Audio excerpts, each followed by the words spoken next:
ముఖ్య నేత దోచుకోవడానికి బంధుగణానికి దోచిపెట్టడానికి ఏ అవకాశాన్ని వదిలిపెట్టడం లేదు. నిబంధనలు తొంగలో తొక్కుతూ అడ్డదారిలో ఇష్టారీతిన హైదరాబాద్ చుట్టుపక్కల భూములను స్వాహా చేస్తున్నారు. తాజాగా భాగ్యలక్ష్మి మైన్స్ క్రషర్ విషయంలో రోజుకో కొత్త విషయం వెలుగులోకి వస్తున్నది. పొంగులేటిని మించి ముఖ్య నేతే ఎక్కువగా కొల్లగొట్టారని క్రషర్ల యజమానులు ఆరోపిస్తున్నారు.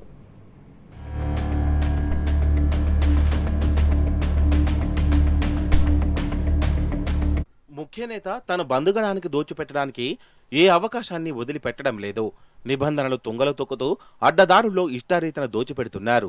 దేశంలోనే అత్యధిక ధర పలికిన నియోపోలిస్ ప్రాంతంలో Bhagyalakshmi mines and minerals crushers ఏర్పాటు కోసం 3,000 కోట్లకు పైగా విలువ చేసే 17 ఎకరాల భూమిని ముఖ్య నేత కేటాయించినట్లు ఆరోపణలున్నాయి.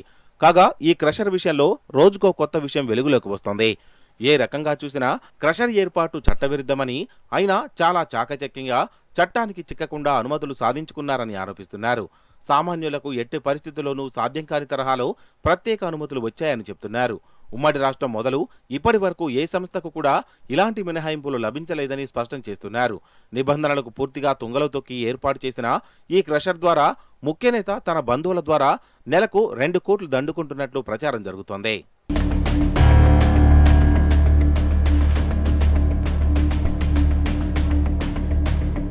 నియోపోలిస్ ప్రాంతంలో క్రషర్ ఏర్పాటుకు అనుమతులు ఇవ్వడమే తప్పని నిపుణులు చెబుతున్నారు. జీవో 470/2008 ప్రకారం ఔటర్ రింగ్ రోడ్డుకు కిలోమీటర్ దూరంలో ఇలాంటి క్రషర్లకు అనుమతి లేదు. కానీ భాగ్యలక్ష్మి మినరల్స్ కు కేటాయించిన 17 ఎకరాల భూమి ఔటర్ రింగ్ రోడ్డుకు కేవలం 760 మీటర్ల దూరంలో ఉందని అంటున్నారు. అయినా కిలోమీటర్ నిబంధనలను పట్టించుకోకుండా నిపుణుల కమిటీ నివేదిక అంటూ అనుమతులు మంజూరు చేసినట్లు ఆరోపిస్తున్నారు. కాలుష్యానికి సంబంధించిన అంశాలను మాత్రమే పరిగణలోకి తీసుకుని అనుమతులు ఇవ్వొచ్చని చెప్పామని, అక్కడ జోన్లు, ఇతర ప్రభుత్వ నిబంధనలకు తమ అనుమతులతో సంబంధం లేని కాలుష్య నియంత్రణ మండలి చెబుతోంది. జోనింగ్, రెగ్యులేషన్లకు సంబంధించి తామేమీ జోక్యం చేసుకోబోమంటూ వారు చెబుతుండడం గమనార్హం.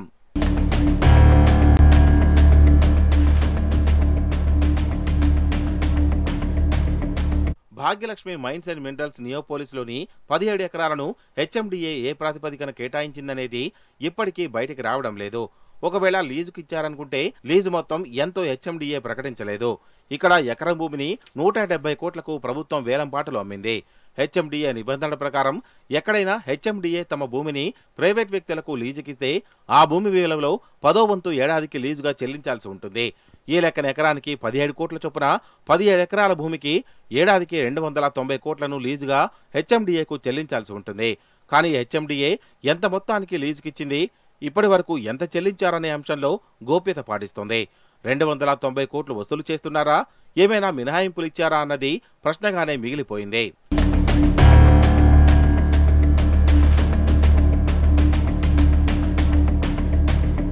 హెచ్ఎండిఏ ఎక్కడైనా తన స్థలాలు, షాపింగ్ కాంప్లెక్స్లను లీజుకు ఇవ్వాలనుకుంటే ముందుగా బహిరంగ ప్రకటన ఇవ్వాలి. ఎవరు ఎక్కువ మొత్తాన్ని ఆఫర్ చేస్తారో వారికి లీజుకి ఇవ్వడమో అమ్మడమో చేయాలి. నియోపోలిస్ వంటి ప్రాంతాల్లో క్రషర్ పెట్టడానికి హెచ్ఎండిఏ అవకాశం కల్పిస్తే అనేక మంది ఔత్సాహికులు ముందుకు వస్తారు. తద్వారా హెచ్ఎండిఏకు ఆదాయం పెరిగే అవకాశం ఉంటుంది.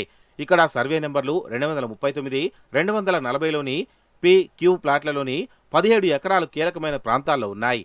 ఈ 2 ప్లాట్లకు మంచి రోడ్డు సౌకర్యం ఉంది.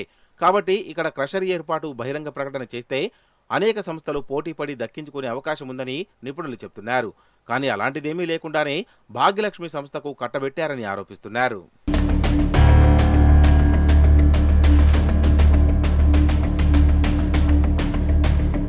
నియోపోలిస్లో భాగ్యలక్ష్మి మైన్స్ అండ్ మినరల్స్ కు భూమి కేటాయింపు మొదలు అంతా వ్యూహాత్మకంగా చట్టానికి దొరకకుండా అడ్డదారుల్లో అనుమతులు ఇచ్చారని ఆరోపిస్తున్నారు.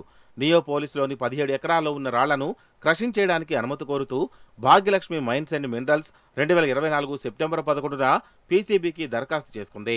దీనిపై పీసీబీ వేగంగా స్పందించి ఒక నివేదిక ఇవ్వాలని ఎన్విరాన్మెంట్ ఇంజనీర్ను ఆదేశించింది. ఆ ఇంజనీర్ అక్టోబర్ 5న ఒకసారి, 21న మరోసారి క్షేత్రస్థాయిలో విచారణ జరిపి నివేదిక ఇచ్చారు.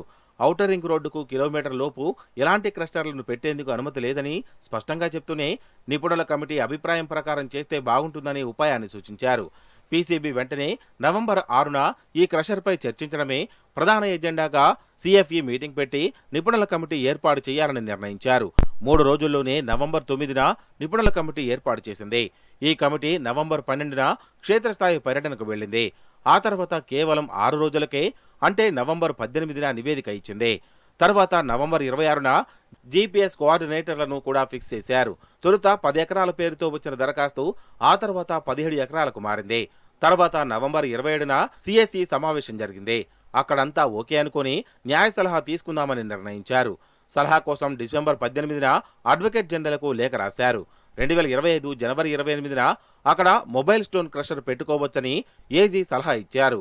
దీంతో PCB temporary standalone క్రషర్కు అనుమతినిచ్చింది. కానీ క్షేత్రస్థాయిలో మాత్రం భారీ క్రషర్ను నిర్మించారు. గంటకు 500 టన్నుల క్రషింగ్ సామర్థ్యం ఉన్న ప్లాంటును ఏర్పాటు చేశారు.